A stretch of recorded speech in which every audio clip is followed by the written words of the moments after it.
പരിശുദ്ധനായ ദൈവമേ, നോമ്പ് കാലഘട്ടത്തിൽ പുതിയൊരു ദിനം കൂടി അടിയങ്ങളുടെ ജീവിതത്തിൽ അവിടുന്ന് അനുവദിച്ചു നൽകിയ ദയക്കായിട്ട് നന്ദി. അവിടുത്തെ മാറ്റമില്ലാത്ത വചനത്തിൽ നിന്നും ചില ചിന്തകൾ പങ്കുവയ്ക്കുവാൻ, ധ്യാനിക്കുവാൻ ഞങ്ങൾ ഒരുങ്ങുമ്പോൾ അവിടുത്തെ കൃപയിൽ ഞങ്ങളെ സൂക്ഷിക്കണമേ. ഞങ്ങളോട് അവിടുന്ന് സംസാരിക്കണം. ക്രിസ്തു യേശു മുഖാന്തരം തന്നെ. ആമേൻ.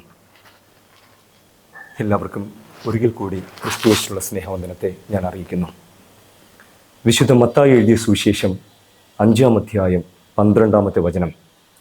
സ്വർഗത്തിൽ നിങ്ങളുടെ പ്രതിഫലം വലുതാകൊണ്ട് സന്തോഷിച്ചുല്ലസിപ്പിൻ. Rejoice, great is your reward in heaven.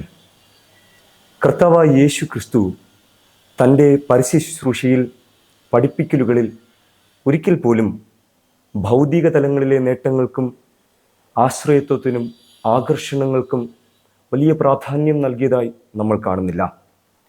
ലൗകികമായ ഒറ്റപ്പെടലിനെയും പീഡനങ്ങളെയും അവഗണനകളെയൊക്കെയും വലിയ സന്തോഷത്തോടെ ദൈവഹിതപ്രകാരം ഏറ്റെടുത്ത ഒരു ക്രിസ്തുവിനെയാണ് വിശുദ്ധ വേദപുസ്തകത്തിൽ നമ്മൾ കാണുന്നത്.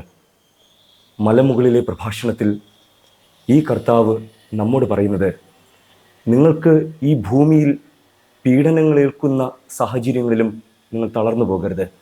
നിങ്ങൾക്ക് മുൻപേ ഉണ്ടായിരുന്നവരെയും അവരങ്ങനെ തന്നെ പീഡിപ്പിച്ചു. പക്ഷേ നിങ്ങൾക്ക് സ്വർഗത്തിൽ ഒരു പ്രതിഫലം തീർച്ചയായിട്ടും ഉണ്ട്.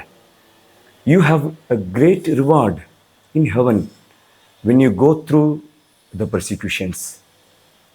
പ്രിയമുള്ളവരെ, നമുക്കിവിടെ പീഡനങ്ങൾ ഏൽക്കുമ്പോൾ, ഈ ഭൂമിയിൽ പീഡനങ്ങൾ ഏൽക്കുമ്പോൾ, നമുക്കവിടെ സ്വർഗത്തിൽ പിതാവ് ഒരു പ്രതിഫലം ഒരുക്കുന്നുണ്ട്.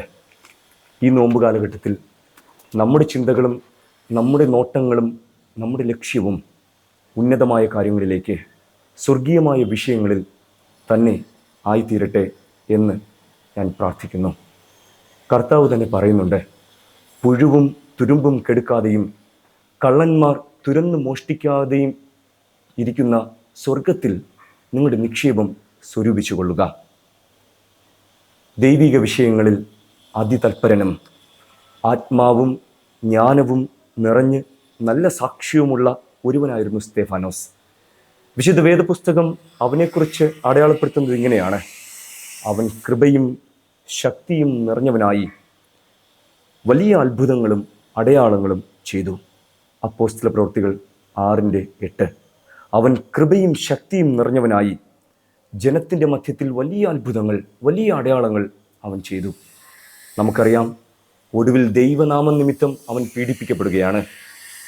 ദൈവനാമം നിമിത്തം അവൻ്റെ ജീവൻ തന്നെ അപായത്തിലായിത്തീരുകയാണ്.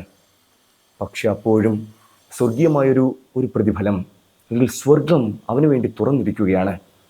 എത്ര വലിയ പ്രത്യാശ, എത്ര വലിയൊരു ദർശനം! സ്തേഫാനോസിൻ്റെ ജീവിതത്തിൽ അവന് ലഭിച്ച ഈ വലിയ പ്രതിഫലം എന്നതും ഇതല്ലാതെ മറ്റൊന്നുമല്ല. അവൻ വലിയ അത്ഭുതങ്ങൾ, അടയാളങ്ങൾ ദൈവനാമത്തിൽ ചെയ്തു. ദൈവനാമത്തിൽ പീഡിപ്പിക്കപ്പെട്ടു. പക്ഷേ അപ്പോഴും ഒടുവിലായി വലിയ പ്രതിഫലം, വലിയൊരു വെളിപ്പാട് അവന് ലഭിക്കുന്നത് നമ്മൾ കാണുന്നുണ്ട്. ഫാദർ ഓഫ് മോഡേൺ മിഷൻസ് എന്നറിയപ്പെടുന്ന വില്യം കേരി ഇങ്ങനെ അഭിപ്രായപ്പെടുന്നുണ്ട്: expect great things from God, attempt great things for God. ദൈവത്തിൽ നിന്നും വലിയ കാര്യങ്ങൾ നമ്മൾ പ്രതീക്ഷിക്കുക. അറ്റ് ദ സെയിം ടൈം ദൈവത്തിന് വേണ്ടി വലിയ കാര്യങ്ങൾ നമ്മൾ ചെയ്യുക. അർത്ഥപൂർണവും സാക്ഷ്യസമ്പന്നവുമായ ഒരു നോമ്പനുഭവത്തിൽ തുടർന്നും നമുക്കായിരിക്കാം. ദൈവം തൻ്റെ ആത്മാവിനാൽ നമ്മെ ഏവരെയും അതിന് സഹായിക്കട്ടെ. ആമേൻ.